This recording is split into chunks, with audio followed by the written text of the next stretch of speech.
Hello friends, welcome to the success Kendra. दोस्तों, आज की इस वीडियो में हम लोग बिहार पुलिस कांस्टेबल का जो पेपर हुआ था 9/12/2012 को, उसमें प्रथम शिफ्ट में जो प्रश्न पूछे गए थे उनको इस वीडियो में हम लोग कवर करेंगे। दोस्तों, अगर आपने बिहार पुलिस का फॉर्म फिलअप किया हुआ है तो इस वीडियो को पूरा देखिएगा, निश्चित रूप से आपको इससे फ़ायदा होने वाला है। चैनल पर अगर आप नए हैं तो सब्सक्राइब करके बेल आइकन को प्रेस कर लीजिएगा ताकि रेगुलर वीडियो के नोटिफिकेशन आपको मिलते रहें। तो चलिए फ्रेंड्स, बिना देरी किए हुए आज का सेशन स्टार्ट करते हैं। वीडियो को लाइक और शेयर जरूर कर दीजिएगा। देखिएगा फ्रेंड्स, पहला क्वेश्चन है कि सूफी संत जाने जाते हैं। तो फ्रेंड्स, सूफी संत जो हैं यह मुस्लिम संत के नाम से जाने जाते हैं। ऑप्शन नंबर सी जो है इस प्रश्न का करेक्ट आंसर हो जाएगा। दोस्तों, अगर आपको आंसर पता है तो आप लोग कमेंट करके आंसर जरूर बता दीजिएगा। दूसरा क्वेश्चन देखिए कि ईस्ट इंडिया कंपनी का भारत में पदार्पण कब हुआ था। तो आप सभी को पता है ईस्ट इंडिया कंपनी की स्थापना 1600 ईस्वी में हुई थी। सही आंसर हो जाएगा इसका option number A. Next question देखिए, भारतीय जनता पार्टी की स्थापना किस वर्ष हुई थी। इंपॉर्टेंट क्वेश्चन है फ्रेंड्स। अगर आप 70+ जो है स्कोर कर लेते हैं तो समझिए कि आपकी जो प्रिपरेशन का लेवल है वो बहुत ही बढ़िया है। तो स्कोर अपना कमेंट करके लास्ट में ज़रूर बता दीजिएगा। तो देखिए फ्रेंड्स, भारतीय जनता पार्टी की स्थापना जो है दिसंबर 1980 में अटल बिहारी वाजपेयी और लाल कृष्ण आडवाणी के नेतृत्व में हुई थी। सही आंसर हो जाएगा ऑप्शन नंबर सी 1980।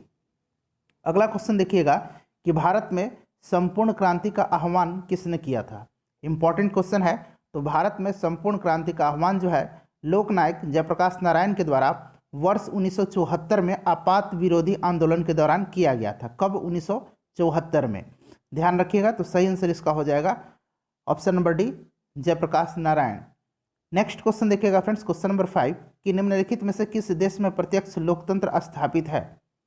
तो देखिए, प्रत्यक्ष लोकतंत्र में जनता जो है सीधे प्रशासक को चुनती है और स्विट्जरलैंड जो है प्रत्यक्ष लोकतंत्र का एक सबसे अच्छा उदाहरण है। सही आंसर हो जाएगा इसका ऑप्शन नंबर सी।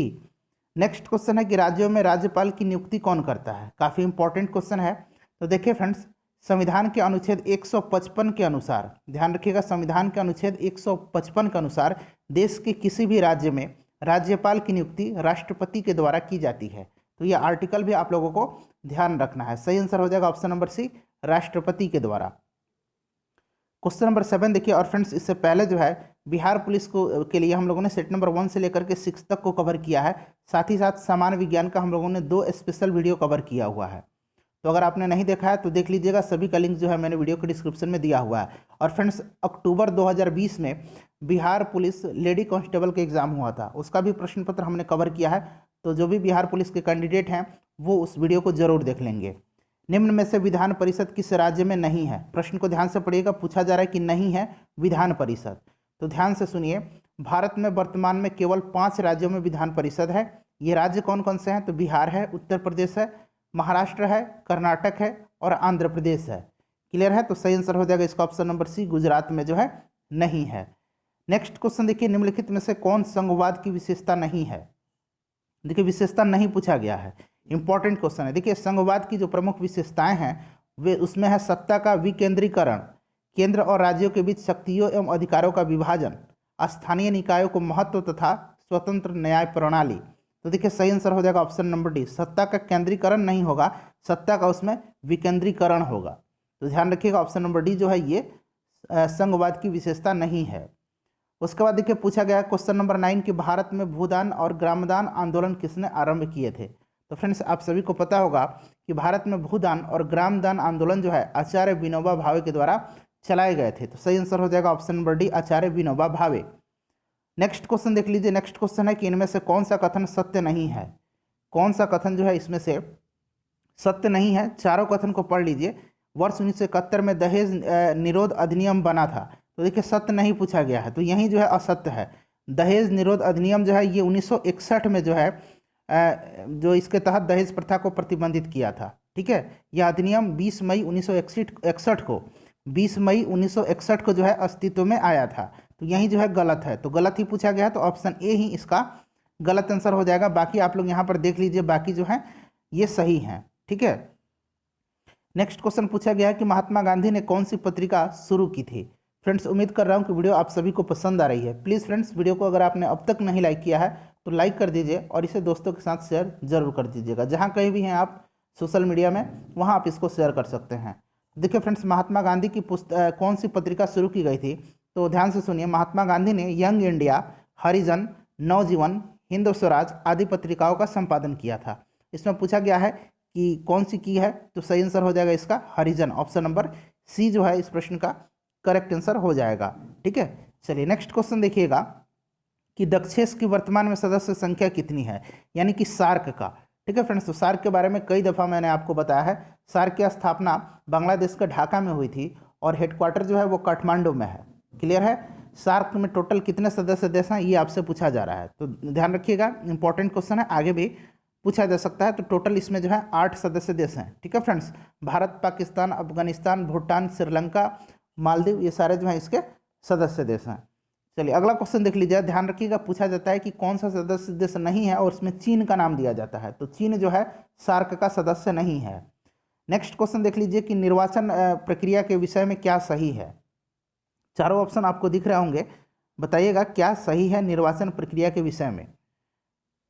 तो फ्रेंड्स देखिए, चुनाव प्रक्रिया के दौरान चुनाव में भाग लेने वाला प्रत्येक दल जो है अपना एक घोषणा पत्र तैयार करता है, जिसमें उसकी प्राथमिकताएं, कार्यक्रम, सिद्धांत और उद्देश्यों का उल्लेख किया जाता है। क्लियर है? तो देखिए ऑप्शन नंबर सी जो है इसका, प्रत्येक दल अपना घोषणा पत्र तैयार करता है जिसमें कार्यक्रम, सिद्धांत और उद्देश्य होते हैं। सही हो जाएगा ऑप्शन नंबर सी। अगला क्वेश्चन देखिए फ्रेंड्स कि संविधान अपने नागरिकों को कौन से अधिकार गारंटी देता है। तो कौन से अधिकार की गारंटी देता है? तो ये देता है समानता का अधिकार और अभिव्यक्ति की अधिकार, स्वतंत्रता। ठीक है, तो 1 और 2 जो है इस प्रश्न का करेक्ट आंसर हो जाएगा। श्रम का अधिकार और शोषण का अधिकार नहीं है, शोषण के विरुद्ध अधिकार है। ठीक है, तो 1 और 2 जो है बिल्कुल करेक्ट है, बाकी जो है गलत है। अगला क्वेश्चन देखिए फ्रेंड्स, राज्यसभा के सदस्यों का चुनाव कौन करते हैं। तो राज्यसभा के सदस्यों के चुनाव जो है कौन करता है, ये आपसे पूछा जा रहा है, इंपॉर्टेंट क्वेश्चन है। तो ध्यान रखिएगा, राज्यसभा के सदस्यों का चुनाव जो है राज्यों के विधानसभाओं के सदस्य करते हैं। ऑप्शन नंबर इसका सी जो है करेक्ट आंसर हो जाएगा। उसके बाद देखिए नेक्स्ट क्वेश्चन है कि राष्ट्र संघ के निम्नलिखित उद्देश्यों में से कौन सा सही नहीं है। तो करेक्ट आंसर इसका ऑप्शन नंबर सी हो जाएगा, शांति भंग करने वाले देशों की सरकार को बर्खास्त करना। ये जो है सही नहीं है। बाकी अंतर्राष्ट्रीय सहयोग को प्रोत्साहन देना बिल्कुल सही है। विश्व में शांति, सुरक्षा ये जो है कायम रखना, ये भी जो है संयुक्त राष्ट्र संघ का उद्देश्य है। और सशस्त्रीकरण स्पर्धा का अंत करना। ठीक है, चलिए अगला क्वेश्चन देखिएगा, क्वेश्चन नंबर 17 कि सिद्धार्थ ने किस धर्म की स्थापना की थी। तो फ्रेंड्स आप सभी पता है कि गौतम बुद्ध का जो बचपन का नाम था वो सिद्धार्थ था। तो यानी कि गौतम बुद्ध की बात हो रही है, तो उन्होंने बौद्ध धर्म की स्थापना की थी। 17 का ऑप्शन नंबर ए जो होगा इसका करेक्ट आंसर, बी जो होगा बौद्ध धर्म, करेक्ट आंसर इसका हो जाएगा। थियोसॉफिकल सोसाइटी की स्थापना किसने की थी। तो देखिए फ्रेंड्स, थियोसॉफिकल सोसाइटी की स्थापना जो है मैडम व्लादिवोस्तोक ने किया था। ठीक है, तो ऑप्शन में नहीं है, तो इनमें से कोई नहीं इसका सही आंसर है। ठीक है, ध्यान रखिएगा। चलिए अगला क्वेश्चन देखिएगा कि किस घटना को द्वितीय विश्व युद्ध का ड्रेस रिहर्सल कहा जाता है। तो फ्रेंड्स द्वितीय विश्व युद्ध हुआ कब था, तो 1939 में शुरू हुआ था और ये चला था 1945 तक, आप सभी को पता होगा। और इसमें जो स्पेन का गृह युद्ध जो है, यह जो है द्वितीय विश्व युद्ध का ड्रेस रिहर्सल इसको कहा जाता है, काफ़ी इंपॉर्टेंट है। चलिए नेक्स्ट क्वेश्चन देखिएगा फ्रेंड्स कि स्वराज पार्टी का प्रथम सम्मेलन कहाँ हुआ था। तो देखिए फ्रेंड्स, स्वराज पार्टी का गठन जो है कब हुआ था, 1923 में। किसने किया था, तो चित्तरंजन दास और मोतीलाल नेहरू ने मिलकर के किया था। और इसका पहला सम्मेलन जो है फ्रेंड्स ये हुआ था इलाहाबाद में। Option number B correct answer हो जाएगा। किस आंदोलन के दौरान महात्मा गांधी ने असहयोग आंदोलन का नारा दिया था। इंपॉर्टेंट क्वेश्चन है। तो देखिए वर्ष 1919 में दिल्ली में आयोजित अखिल भारतीय खिलाफत कमेटी की अधिवेशन की अध्यक्षता करते हुए गांधी जी ने असहयोग आंदोलन का नारा दिया था। सही आंसर हो जाएगा इसका ऑप्शन नंबर सी, खिलाफत आंदोलन। अगला क्वेश्चन देखिए कि इनमें से कौन अमेरिकी स्वतंत्रता संग्राम का परिणाम नहीं है। तो सही आंसर इसमें से पढ़ लीजिए, थोड़ा सा समय लीजिए, सारे ऑप्शन को पढ़िए। तो देखिए फ्रेंड्स, सही आंसर इसका हो जाएगा इंग्लैंड में जल्द ही कई सुधार लागू हुए। ये जो है अमेरिकी स्वतंत्रता संग्राम का परिणाम नहीं है। अगला क्वेश्चन देखिएगा कि सविनय अवज्ञा आंदोलन की शुरुआत कब हुई थी। तो देखिए फ्रेंड्स, सविनय अवज्ञा आंदोलन की शुरुआत जो है ये आपसे पूछा जा रहा है। तो 5 अप्रैल 1930 को नमक कानून तोड़ करके गांधी जी ने सविनय अवज्ञा आंदोलन प्रारंभ किया था। तो 1930 में जो है इसका शुभारंभ हुआ था? ईश्वरचंद्र विद्यासागर ने किस क्षेत्र में सहयोग दिया था? तो ईश्वरचंद्र विद्यासागर एक समाज सुधारक थे, शिक्षा शास्त्री थे और स्वयं लेखक भी थे, और उन्होंने महिला सशस्त्रीकरण के लिए हिंदू विधवा पुनर्विवाह एक्ट 1856 को पारित करवाने में महत्वपूर्ण योगदान उन्होंने दिया है। तो ध्यान रखिएगा, हिंदू विधवा पुनर्विवाह एक्ट 1856 को पारित करवाने में इन्होंने अपना महत्वपूर्ण योगदान दिया है, और सही आंसर इसका हो जाएगा महिला सशक्तिकरण से ये संबंधित थे। अगला क्वेश्चन देखिए फ्रेंड्स, इनमें से किनका नाम जो है सीमांत गांधी है? तो आपको मैं ये भी प्रश्न कई बार बताया हूँ, खान अब्दुल गफ्फार खान को जो है सीमांत गांधी के नाम से जाना जाता है। नेक्स्ट क्वेश्चन देखिए फ्रेंड्स 26 नंबर, कि इनमें से कौन सी घटना प्रथम विश्व युद्ध का परिणाम नहीं है? तो देखिए प्रथम विश्व युद्ध का परिणाम जो है फ्रेंड्स, इसमें से जो है सही आंसर इसका हो जाएगा 26 का ऑप्शन नंबर बी, विश्व के अधिकांश देशों में गणतंत्र की स्थापना। ये जो है इसका जो है परिणाम नहीं है। बाकी जो है महान राज्यों का अंत हुआ, अधिनायकवाद का उदय हुआ और राष्ट्र संघ की स्थापना हुई।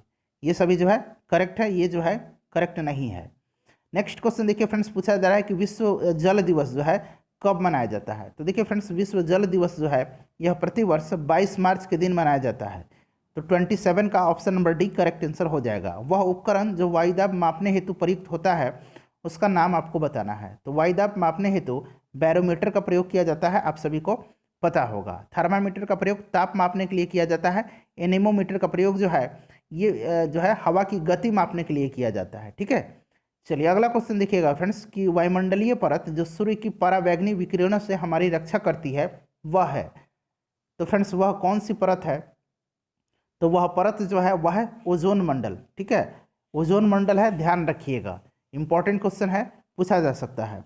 सरदार सरोवर बांध किस नदी पर स्थित है? मोस्ट इंपॉर्टेंट क्वेश्चन है। तो देखिए फ्रेंड्स, सरदार सरोवर बांध जो है भारत के गुजरात राज्य में नर्मदा नदी पर स्थित है। आप सभी को ध्यान रखना होगा, ये क्वेश्चन बार बार पूछा जाता है। उसके बाद देखिए फ्रेंड्स, पूछा गया कि वायुमंडल में कार्बन डाइऑक्साइड गैस की जो प्रतिशत मात्रा है वो कितनी है? तो आप सभी को पता है कि वायुमंडल में सबसे अधिक जो है नाइट्रोजन है, 78.03%। ठीक है, और अगर हम इसकी बात करें कार्बन डाइऑक्साइड की तो 0.03% है, यानी कि ऑप्शन नंबर बी जो है इसका करेक्ट आंसर हो जाएगा। ठीक है, चलिए अगला क्वेश्चन देखिएगा कि प्रति विषुवतीय धाराओं की प्रवाह दिशा होती है। तो देखिए क्वेश्चन को ध्यान से पढ़िएगा, प्रति विषुवतीय प्रवाह धाराओं की। ठीक है, तो देखिए उत्तरी तथा दक्षिणी विषुवत रेखीय धाराओं के मध्य पश्चिम से पूर्व दिशा में प्रवाहित होने वाली धारा को प्रति विषुवतीय रेखीय धारा कहा जाता है। तो फ्रेंड्स इस प्रश्न का जो करेक्ट आंसर हो जाएगा 32 नंबर का, ये हो जाएगा पश्चिम से पूर्व। ठीक है, समान दाब वाले स्थान को देखिए, समान दाब वाले यानी कि इक्वल प्रेशर वाले जो स्थान हैं उनसे गुजरने वाली काल्पनिक रेखाएं जो कहलाती है उसको क्या कहा जाता है? तो फ्रेंड्स कहा जाता है आइसोबार। ठीक है, ध्यान रखिएगा। समान ताप अगर बोला जाए तो आइसोथर्म, ध्यान रखिएगा। समान ऊंचाई बोली जाए तो आइसोहाइट। चलिए अगला क्वेश्चन देखिएगा कि जीव जो सूर्य के प्रकाश की उपस्थिति में अपना भोजन स्वयं बनाते हैं क्या कहलाते हैं? तो फ्रेंड्स इनको क्या कहा जाता है? आप सभी को पता होगा, इनको जो है उत्पादक कहा जाता है। ठीक है, उत्पादक हैं, ये स्वयं अपना उत्पादन करते हैं। उसके बाद देखिए नदी जो पूर्व से पश्चिम की ओर प्रवाहित नहीं होती है, प्रश्न में देखिए नहीं पूछा गया है। तो देखिए नर्मदा जो है ये जो है पूर्व से पश्चिम। उसके बाद बात करें तापी जो है ये भी पूर्व से पश्चिम, माही जो है पूर्व से पश्चिम, चंबल जो है यह गंगा की नदी है, सहायक नदी है, तो यह जो है पूर्व से पश्चिम जो है प्रवाहित नहीं होती है। ध्यान रखिएगा ऑप्शन नंबर बी चंबल जो है इसका सही आंसर हो जाएगा। फ्रेंड्स उम्मीद कर रहा हूँ कि वीडियो पसंद आ रही है, तो प्लीज़ फ्रेंड्स वीडियो अगर आपने अब तक नहीं लाइक किया है तो लाइक कर दीजिए और इसे ज़रूर शेयर कर दीजिएगा। आर्द्रता प्रदर्शन की विधि जिसमें आर्द्रता को प्रतिशत में प्रदर्शित किया जाता है वह क्या है? इंपॉर्टेंट क्वेश्चन है। तो फ्रेंड्स देखिए सही आंसर जो हो जाएगा इसका ऑप्शन नंबर डी हो जाएगा, सापेक्ष आर्द्रता। ठीक है, सापेक्ष आर्द्रता। नेक्स्ट क्वेश्चन देख लीजिए कि प्रारंभ में एक अविभाजित विशाल खंड स्थल खंड था, वह क्या कहलाता था? तो फ्रेंड्स इंपॉर्टेंट क्वेश्चन है ये, ध्यान रखिएगा। वह कहलाता था पेंजिया। ऑप्शन नंबर ए जो है सही आंसर इसका हो जाएगा। क्या कहलाता था? वो पेंजिया कहलाता था। पृथ्वी के केंद्र की ओर परतों का क्रमागत विन्यास आपको बताना है। क्रमागत परत की ओर, केंद्र की ओर। ठीक है, केंद्र की ओर यानी कि ऊपर से नीचे जाना है केंद्र की ओर। तो देखिए इसका करेक्ट आंसर जो है वो हो जाएगा सियाल, उसके बाद सीमा, उसके बाद नीफे। ठीक है, सियाल, सीमा और नीफे, ध्यान रखिएगा। अगला क्वेश्चन देख लीजिए अगला क्वेश्चन पूछा गया है फ्रेंड्स कि प्रदेश जो फल कृषि के लिए प्रसिद्ध है वह है, तो फ्रेंड्स वह जो प्रदेश है वो पूछा जा रहा है आपसे। तो सही आंसर इसका हो जाएगा भूमध्य सागरीय प्रदेश। ठीक है, यहाँ ग्रीष्म काल में सूखा होता है और शीत ऋतु जो है आर्द्र होता है, इसी के कारण यहाँ पर अंगूर और नींबू प्रजाति की फल बड़े पैमाने पर उगाए जाते हैं। सही आंसर ऑप्शन नंबर ए हो जाएगा। शुद्ध वाक्य छांटिए, हिंदी का क्वेश्चन है। तो फ्रेंड्स देखिए इसमें से सही आंसर आपको चुनना है कि शुद्ध इनमें से कौन सा है। तो देखिए नेताजी को आज वहां जाना है, ये जो वाक्य है बिल्कुल शुद्ध है। ठीक है, बाकी आप लोग पढ़ लीजिए, पढ़ने में भी देखिए जिस वर्ड को, जिस सेंटेंस को पढ़ने में आपको असुविधा हो, समझ जाइए कि वह सेंटेंस गलत है। देखिए पढ़ के देखिए नेताजी ने आज वहां जाना है, क्या आपको पढ़ने में सहूलियत हो रही है? बिल्कुल नहीं हो रही, यानी कि ये अशुद्ध है। नेताजी को आज वहां जाना है, देखिए बिल्कुल कोई भी असुविधा नहीं हो रही है, यानी कि ये सेंटेंस जो है बिल्कुल करेक्ट है। तो आप लोग इजीली पहचान सकते हैं। वर्णों का सार्थक समूह जो है क्या कहलाता है? वर्णों का सार्थक समूह क्या कहलाता है? तो देखिए दो या दो से अधिक वर्णों का जो अर्थपूर्ण समूह है उसको कहा जाता है शब्द। सही आंसर हो जाएगा इसका ऑप्शन नंबर बी। उसके बाद अंग पूछा गया है कि क्या है, तो ये जो है एक अयोग वाह है, ऑप्शन नंबर सी इसका आंसर हो जाएगा। उसके बाद व्यवहार और मत शब्दों को शब्दों का सही पर्याय आपको बताना है। तो देखिए फ्रेंड्स इसका जो करेक्ट आंसर हो जाएगा वो हो जाएगा आचार और विचार। ठीक है, ऑप्शन नंबर ए सही आंसर इसका हो जाएगा। व्यंजन संधि के उदाहरण है, व्यंजन संधि के उदाहरण है, तो यह है उल्लास, संगम और संभावना। सही आंसर हो जाएगा option number D. Next question देखिए कि समाज में आज भी सीता सावित्रियों का महत्व है, यहाँ रेखांकित शब्दों का प्रयोग हुआ है, तो बताना है आपको। तो फ्रेंड्स देखिए यहाँ पर यह आपसे संज्ञा पूछा गया है कि ये जो सीता सावित्री लिखा गया है यह कौन सी संज्ञा है? तो देखिए फ्रेंड्स यह जो है व्यक्तिवाचक संज्ञा है। ठीक है, ध्यान रखिएगा, यह जो है व्यक्तिवाचक संज्ञा है। अगला क्वेश्चन देख लीजिए 46 नंबर कि बालक ने रोटी खाई, रेखांकित शब्द का पद परिचय बताइए। खाई में आपको बताना है, तो इसका करेक्ट आंसर जो है 46 का फ्रेंड वो हो जाएगा ऑप्शन नंबर डी, सकर्मक क्रिया, एक वचन में है, स्त्रीलिंग है, अन्य पुरुष है, भूतकाल है और कृत्यवाची है। ठीक है, चलिए अगला क्वेश्चन देख लीजिए कि पंचशील का प्रतिपादन किस वर्ष हुआ था? तो देखिए फ्रेंड्स पंचशील सिद्धांत भारत और चीन के बीच तिब्बत एवं अन्य सामरिक मुद्दों को लेकर के एक समझौता था। सर्वप्रथम इसकी शुरुआत जो है 1954 में हुई थी और बाद में 1955 में इन सिद्धांतों में कुछ बदलाव करके इसका प्रतिपादन किया गया था। तो सही आंसर हो जाएगा ऑप्शन नंबर इसका बी 1955। ठीक है, उसके बाद पूछा गया है कि अंतर्राष्ट्रीय महिला दिवस जो है कब मनाया जाता है? तो आप सभी को पता है कि प्रतिवर्ष 8 मार्च के दिन इंटरनेशनल वुमेन्स डे मनाया जाता है। अगला क्वेश्चन देख लीजिए 49 नंबर, रामचरितमानस जो है किसने लिखी है? तो फ्रेंड्स रामचरितमानस को लिखा है किसने? तुलसीदास ने। सही आंसर हो जाएगा ऑप्शन नंबर ए हो जाएगा। ठीक है, याद रखिएगा। और ये तुलसीदास ने अवधी भाषा में लिखा है रामचरितमानस को, याद रखिएगा अवधी भाषा में। ठीक है फ्रेंड्स, हो सकता है पूछ लिया जाए। भारतीय रुपये का जो प्रतीक चिन्ह है, नया प्रतीक चिन्ह, ये जो यहाँ पर प्रतीक चिन्ह देख रहे हैं, किसने इसको तैयार किया था? तो देखिए इसको जो है 15 जुलाई 2010 को 15 जुलाई 2010 को जो है जारी किया गया। और यह जो प्रतीक चिन्ह है इसका डिजाइन जो है IIT गुवाहाटी के प्रोफेसर जो है डी उदय कुमार ने किया था। किसने किया था? डी उदय कुमार ने। ऑप्शन नंबर बी सही आंसर इसका हो जाएगा। फूलों की घाटी कहाँ स्थित है? तो फ्रेंड्स आप सभी को पता है फूलों की घाटी जो है एक राष्ट्रीय पार्क है जो कि विभिन्न प्रजाति के फूलों की उपलब्धता के लिए प्रसिद्ध है और यह उत्तराखंड राज्य के चमोली जिला में है। कहाँ है? उत्तराखंड के चमोली जिला में। तो सही आंसर हो जाएगा इसका option number B Uttarakhand. Amjad Ali Khan इनमें से किस वाद्य यंत्र से संबंधित है? तो अमजद अली खान जो है ये सरोद बजाते थे, सरोद। ऑप्शन नंबर इसका सी जो है करेक्ट आंसर हो जाएगा। उसके बाद पूछा गया फ्रेंड्स कि रेड क्रॉस सोसाइटी जो है यानी कि रेड क्रॉस संस्था, इसके संस्थापक कौन है? तो देखिए रेड क्रॉस की स्थापना जो है 1863 में, इसकी स्थापना 1863 में जो है हेनरी ड्यूडेंट ने की थी। किसने? हेनरी ड्यूडेंट ने किया था। और इसका हेडक्वार्टर जो है फ्रेंड्स ये स्विट्जरलैंड के जेनेवा शहर में है। ध्यान रखिएगा रेड क्रॉस का हेडक्वार्टर कहाँ है? स्विट्जरलैंड के जेनेवा में।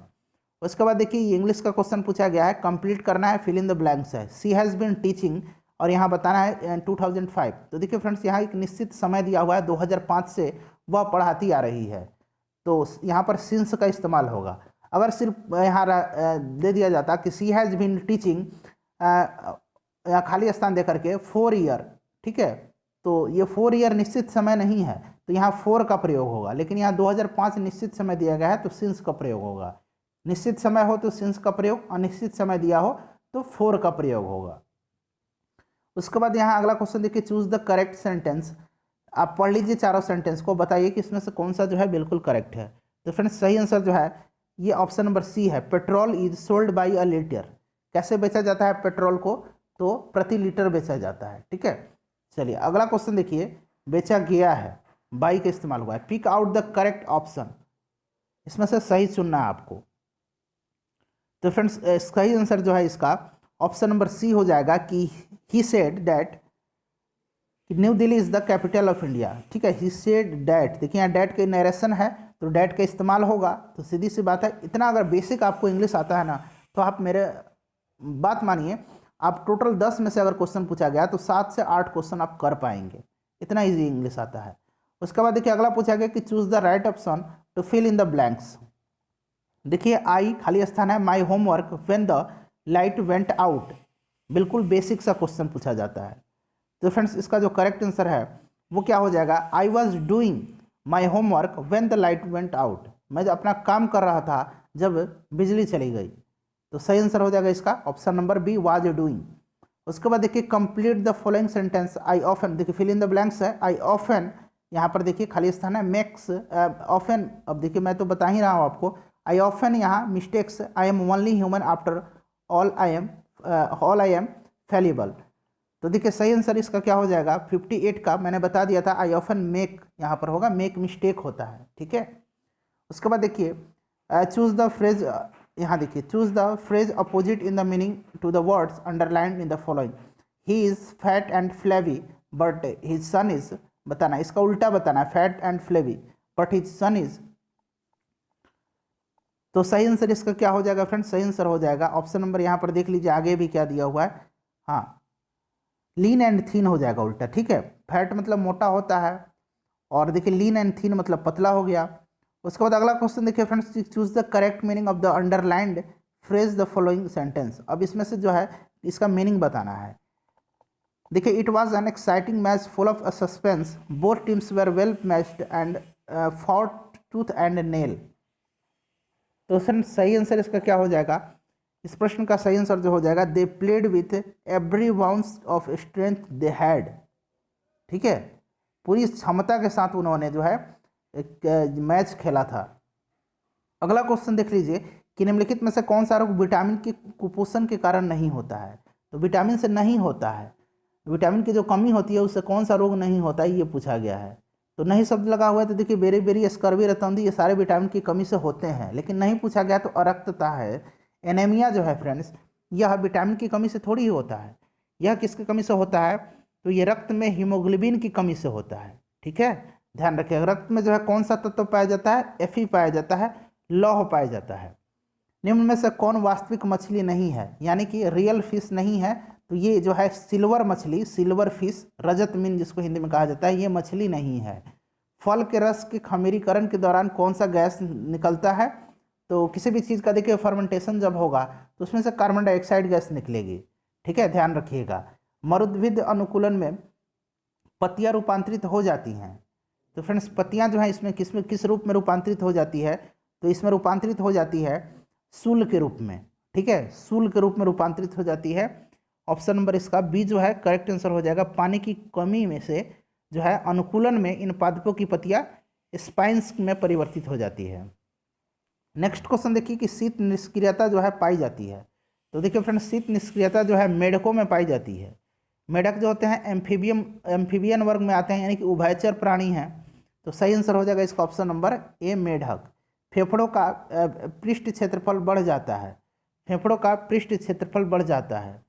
तो फ्रेंड्स 66 का करेक्ट आंसर बताइए आप। तो ये हो जाता है वायु कोष्ठों के द्वारा, ठीक है, सही आंसर इसका ऑप्शन नंबर बी हो जाएगा। उसके बाद देखिए किस प्रकार के कोशिका विभाजन के में गुणसूत्र के जोड़े बनते हैं।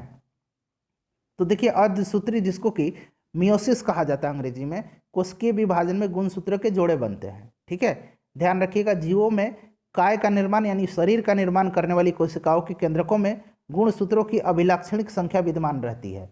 तो सही आंसर हो जाएगा इसका मियोसिस यानी कि अर्धसूत्री विभाजन। सही आंसर अर्धसूत्री विभाजन कहाँ पर है? ऑप्शन नंबर बी में है। ठीक है, चलिए नेक्स्ट क्वेश्चन देखिए, इनमें से कौन सी पाचक ग्रंथियां नहीं है? पाचक ग्रंथियां नहीं पूछा गया है। तो देखिए फ्रेंड्स, गुर्दा और फुफ्फुस जो है रक्त परिसंचरण एवं उत्सर्जन तंत्र के एक तरह से समझिए एग्जाम्पल हैं। तो सही आंसर ऑप्शन नंबर ए ही हो जाएगा। बाकी देखिए, यकृत में अग्नाशय पाचन से संबंधित है, अग्नाशय लार पाचन से संबंधित है, लार और यकृत यानी कि लीवर पाचन से संबंधित है। उसके बाद देखिए, गुआनिन और साइटोसिन जुड़े होते हैं। तो गुआनिन और साइटोसिन जो है ये जुड़े होते हैं, देखिए डीएनए में जो है उपस्थित होते हैं ये गुआनिन और साइटोसिन। ठीक है, कहाँ? डीएनए में। और ये 3 हाइड्रोजन बंध के द्वारा यानी कि ट्रिपल हाइड्रोजन बंध के द्वारा जो है जुड़े होते हैं। ऑप्शन नंबर सी जो है इसका करेक्ट आंसर हो जाएगा। ध्यान रखिएगा, गुआनिन और साइटोसिन जो है यह डीएनए में उपलब्ध होते हैं। उसके बाद देखिए, मेढक का टेडपोल किस रूप में अनुकूलित होता है? मेढक का जो टेडपोल है वह किस रूप में अनुकूलित होता है? ये प्रश्न पूछा गया है, यहाँ पे आपको ऑप्शन दिए गए हैं। ठीक है फ्रेंड्स, तो देखिए सही आंसर जो है इसका हो जाएगा ये यहाँ पर देख लीजिए एमोनोलेटिक में। ठीक है, एमोनोलेटिक में। उसके बाद देखिए, चुंबकीय क्षेत्र में रखे धारावाही चालक तार पर लगते हुए बल की दिशा मिलती है। तो यह है फ्लेमिंग के बाएं हाथ के नियम। ऑप्शन नंबर ए जो है सही आंसर इसका हो जाएगा। एक अवतल लेंस के सामने एक वस्तु रखी है, निर्मित प्रतिबिंब जो है क्या होगा? तो किसी अवतल लेंस के सामने अगर कोई वस्तु रखी गई है तो प्रतिबिंब हमेशा जो है उल्टा और वास्तविक बनता है, यानी कि रियल एंड अपोजिट बनता है। तो सही आंसर इसका क्या हो जाएगा? 72 का जो है करेक्ट आंसर बताइए। हाँ, इसका सही आंसर जो है ये बिल्कुल वास्तविक होता है और उल्टा होता है, ध्यान रखिएगा। ठीक है, चलिए अगला क्वेश्चन देख लीजिएगा कि F = R/2 मान्य है। F = R/2 मान्य है, बताइए। तो देखिए, अवतल एवं उत्तल दर्पण दोनों में ही गोले के कटे भाग जो होते हैं उस गोले की त्रिज्या दर्पण की वक्रता कहलाती है। ठीक है, वक्रता त्रिज्या कहलाती है। और किसी दर्पण का फोकस दूरी जो होता है वह हमेशा जो होती है वक्रता त्रिज्या की आधी होती है। ठीक है, तो सही आंसर 73 का जो है ये हो जाएगा अवतल तथा उत्तल दोनों दर्पण के लिए। नेक्स्ट क्वेश्चन देखिए, जब ध्वनि तरंगे चलती है तो ये अपने साथ ले जाती है। तो जब ध्वनि तरंगे चलती हैं तो ये अपने साथ जो है ऊर्जा संचित किए रहती है। ऑप्शन नंबर सी जो है इसका करेक्ट आंसर हो जाएगा, ध्यान रखिएगा। नेक्स्ट क्वेश्चन फ्रेंड्स देख लीजिए, अगला क्वेश्चन है कि रॉकेट किस सिद्धांत पर कार्य करता है? बार बार ये क्वेश्चन पूछा जाता है। तो देखिए, रॉकेट जो है यह किस सिद्धांत पर कार्य करता है ये पूछा जा रहा है आपसे। तो बताइए, रॉकेट जो है यह संवेग संरक्षण के सिद्धांत पर जो है कार्य करता है। नेक्स्ट क्वेश्चन देखिए, एक किरण एक अवतल दर्पण पर आपतित होती है। अगर यह किरण मुख्य अक्ष के समानांतर आती तो परावर्तित किरण बताना है आपको। तो देखिए फ्रेंड्स, अवतल दर्पण पर मुख्य अक्ष के समानांतर पड़ने वाली जो किरण परावर्तित होकर दर्पण के फोकस से गुजरेगी, क्योंकि इस दर्पण की प्रकृति जो है अभिसारी है। ठीक है, यानी कि फैलाने वाली है। तो ये जो है कहाँ से गुजरेगी? फोकस से गुजरेगी। तो सही आंसर ऑप्शन नंबर ए हो जाएगा। नेक्स्ट क्वेश्चन देखिए फ्रेंड्स, एक लंबी परिनालिका जिससे विद्युत धारा प्रवाहित हो रही है कि अक्ष पर चुंबकीय क्षेत्र बी उत्पन्न होता है। अगर उस विद्युत धारा को दोगुनी कर दिया जाए तो चुंबकीय क्षेत्र क्या होगा? तो देखिए, सही आंसर 77 का जो है वो हो जाएगा 2B हो जाएगा। ठीक है, क्या हो जाएगा? 2B हो जाएगा, ध्यान रखिएगा। नेक्स्ट क्वेश्चन फ्रेंड्स देख लीजिए कि दो वृत्ताकार कुंडलियां जिनकी त्रिज्या ये है, ठीक है, और क्रमशः I और 2I धारा प्रवाहित होती है उससे। ठीक है, दोनों कुंडलियों के केंद्र पर चुंबकीय क्षेत्र की तुलना निम्न में से किससे होगी? तो देखिए फ्रेंड्स, 78 का सही आंसर जो है यह हो जाएगा ऑप्शन नंबर बी। ठीक है, दूसरी कुंडली के केंद्र पर चुंबकीय क्षेत्र प्रथम कुंडली से दोगुना हो जाएगा। उसके बाद नेक्स्ट क्वेश्चन देख लीजिए, 79 नंबर।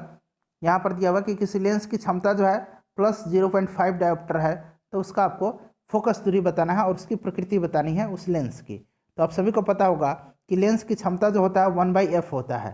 फोकस दूरी, यहाँ लेंस की क्षमता जो है दिया हुआ है, अब इसका फोकस दूरी आपको निकालना है। तो फ्रेंड्स, आप इसका फोकस दूरी जब निकालेंगे तो F = कितना हो जाएगा? 1/0.5 हो जाएगा। यहाँ से जाएगा तो ये ऊपर 10 हो जाएगा, तो 5 दूना 10 यानी कि F = कितना हो गया? 2 मीटर आ गया। ठीक है, तो जब 2 मीटर जब आया है तो पहले देखिए यहाँ प्लस में दिया हुआ है यानी कि उत्तल लेंस हो गया। ये तो क्लियर हो गया, प्लस है तो उत्तल लेंस है। ठीक है। और अवतल लेंस की जो क्षमता होती है वो ऋणात्मक होती है। अगर ऋणात्मक दिया जाता है ना -0.5D, तो माइनस है तो अवतल दर्पण है, प्लस है तो उत्तल दर्पण है। एक तो क्लियर हो गया, उत्तल दर्पण है और इसकी फोकस दूरी कितनी आई है, 2 मीटर आई है। तो यह एक उत्तल लेंस है और फोकस दूरी इसकी 2 मीटर है। ठीक है। चलिए अगला क्वेश्चन देखिए, रेखांकित ग्राफ के से वेग का मान क्या होगा। तो फ्रेंड्स वेग का मान जो हो जाएगा 1/3 मीटर √3 मीटर पर सेकंड हो जाएगा। 22/7 मानक एक कौन सी संख्या है, तो अपरिमेय संख्या है। ऑप्शन नंबर बी जो है इसका सही आंसर हो जाएगा। उसके बाद देखिए 82 नंबर की 5 अवलोकनों का जो है ये दिया हुआ है 5 अवलोकन, इनका माध्य दिया हुआ है। औसत मान जो है 11 है तो x का मान है। तो आपको पता है कि जब मान औसत मान निकालना है तो क्या करना है, सबको जोड़ देना है। 1 2 3 4 सबको जोड़ दीजिए, यानी कि x+2 कर दीजिए, फिर x+4 कर दीजिए, सबको जोड़ दीजिए। और बटा में कितने अवलोकन है, 5 अवलोकन है, 5 हो जाएगा। एवरेज निकालना है, इक्वल टू ये दिया हुआ है कितना है, 11 है, 11 दिया हुआ। अब यहाँ से आपको सिर्फ x का मान जो है सबको जोड़ दीजिए, x का मान यहाँ से फाइंड आउट कर लीजिएगा। सही आंसर इसका हो जाएगा ऑप्शन नंबर सी जो हो जाएगा 7, इसका आंसर निकल के आ जाएगा। ठीक है, आसान क्वेश्चन है, बनाइए।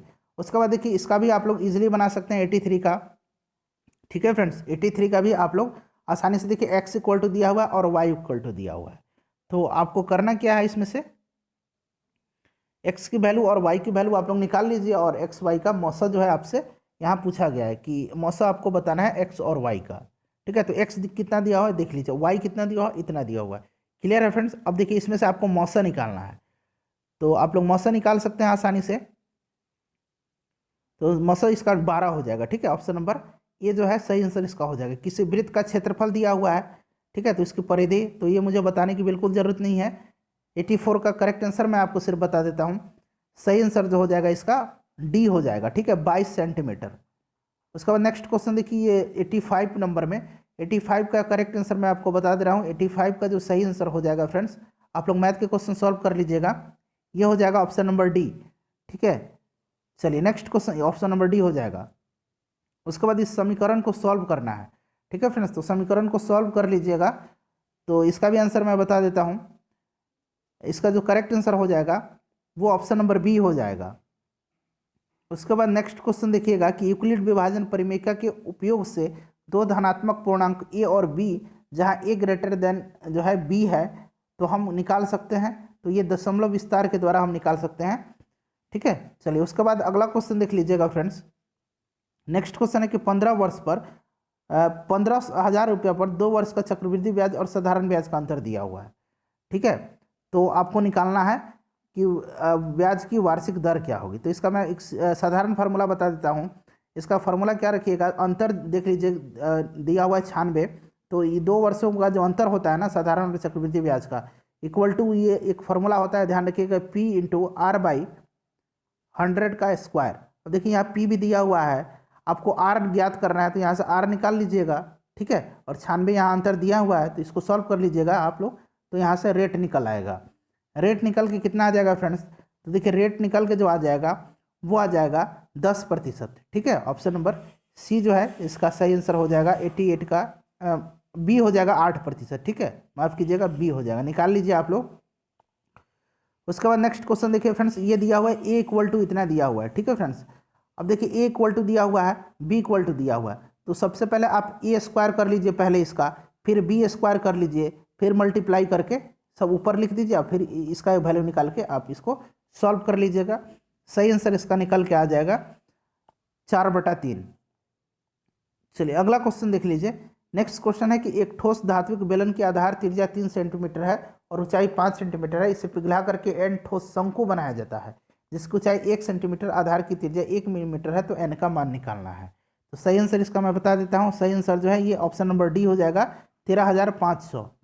पेट्रोलियम के प्रवाजी आसवन के द्वारा निम्नलिखित पदार्थ में से एक के बाद निकले हैं, एक के बाद एक निकलते हैं। तो फ्रेंड्स ध्यान दीजिएगा, देखिए पेट्रोलियम की प्रवाजी आसवन के क्रम में सर्वप्रथम कमरे के ताप पर असंगठित गैस से, फिर जो है नेफ्थलीन, केरोसिन, डीजल तेल, ये सभी जो है निकलते हैं, और अंत में जो है कोक प्राप्त होता है।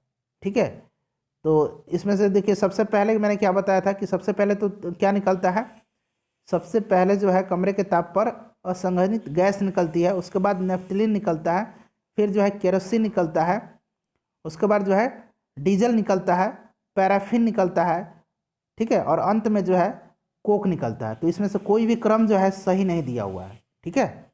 चलिए अगला क्वेश्चन देख लीजिए। नेक्स्ट क्वेश्चन है कि रेडियो सक्रिय कार्बन 58 वर्षों में अपनी प्रारंभिक मात्रा का आधा हो जाता है, तो कितने वर्ष में यह प्रारंभिक मात्रा का 1/4 हो जाएगा। तो 2 से गुना कर दीजिए 5800 में, तो देखिए कितना निकल के आ जा रहा है, 8 दूना 16 और 5 दूनी 10, 1 11, ठीक है। तो सही आंसर हो जाएगा इसका ऑप्शन नंबर बी, ठीक है, ऑप्शन नंबर बी इसका करेक्ट आंसर हो जाएगा। अगला क्वेश्चन देखिए, एक रंगहीन सॉल्ट लेड नाइट्रेट को गर्म करने पर एक पीले रंग का यौगिक X बनता है तथा लाल भूरे रंग का एक गैस Y निकलती है, तो गैस आपसे पूछा जा रहा है कि ये Y गैस कौन सी है।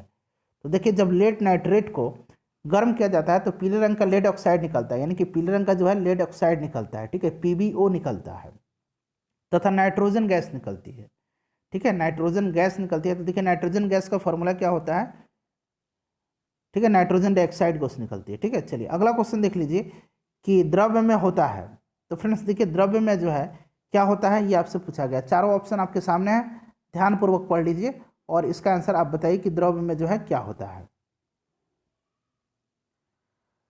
तो देखिए सही आंसर हो जाएगा नियत आयतन होता है, अनियत आकार होता है और असंकोचन होता है। तो सही आंसर इसका हो जाएगा ऑप्शन नंबर सी। अगला क्वेश्चन देख लीजिए कि निम्नलिखित में से किस यौगिक में आयोनिक तथा सहसंयोजी दोनों बंध होते हैं। आयनिक तथा सहसंयोजी बंध दोनों होते हैं, इंपॉर्टेंट क्वेश्चन है। तो देखिए इसका करेक्ट आंसर जो है वो क्या हो जाएगा, ये हो जाएगा CaCl2 में, ठीक है, ऑप्शन बी।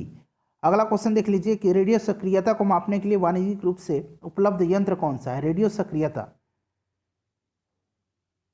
तो यह है रेडियो GM गणक, ठीक है, GM गणक, ध्यान रखिएगा। उसके बाद देखिए अगला क्वेश्चन है 97 नंबर कि MnO2 + 4HCl, यहाँ पे ये समीकरण देख लीजिए, उपरोक्त अभिक्रिया में ऑक्सीकारक आपसे पूछा गया है।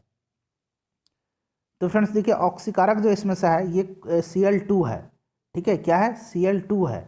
उसके बाद नेक्स्ट क्वेश्चन देखिए कि एल्काइन का सामान्य सूत्र क्या है। एल्केन, एल्कीन, एल्काइन, तो इसका आंसर आप लोग बताइए। साइंस वाला जब हमने वीडियो कवर किया हुआ है उसमें मैंने इस तरह के क्वेश्चन करवाए हुए थे, तो आप लोग बताइए। एल्केन होता है एक, एल्काइन होता है, एल्कीन होता है और उसके बाद एल्काइन होता है। तो एल्काइन का फॉर्मूला आपको बताना है, ठीक है। एल्केन का क्या होता है, एल्कीन का क्या होता है और एल्काइन का क्या होता है। चलिए अगला क्वेश्चन देखिएगा कि विलयन का सांद्रण व्यक्त करने की जो कौन सी इकाई ताप के प्रभाव से प्रभावित नहीं होती है। तो यह है मोलारता, ऑप्शन नंबर ए सही आंसर हो जाएगा। इसमें से कौन सी अल्युमिनियम की मिश्र धातु है। तो फ्रेंड्स देखिए अल्युमिनियम की मिश्र धातु जो है ये कौन सी है, मैग्नीशियम है, ठीक है, बाकी में एल्युमिनियम नहीं है, ठीक है, ध्यान रखिएगा। जर्मन सिल्वर में नहीं पाया जाता है एल्युमिनियम, ध्यान रखिएगा। तो फ्रेंड्स देखिए टोटल 100 क्वेश्चन हम लोगों ने कवर कर लिया है और एक एक करके जितने भी प्रीवियस ईयर के क्वेश्चन है आपको 2010 से मैं कवर करवा दूंगा, ठीक है, अभी तक जितने भी 2020 तक एग्जाम हुआ है। तो चैनल पर नया है तो सब्सक्राइब कर लीजिए और बेल आइकन को प्रेस कर लीजिएगा। मिलते हैं फ्रेंड्स नेक्स्ट वीडियो में। Thanks for watching.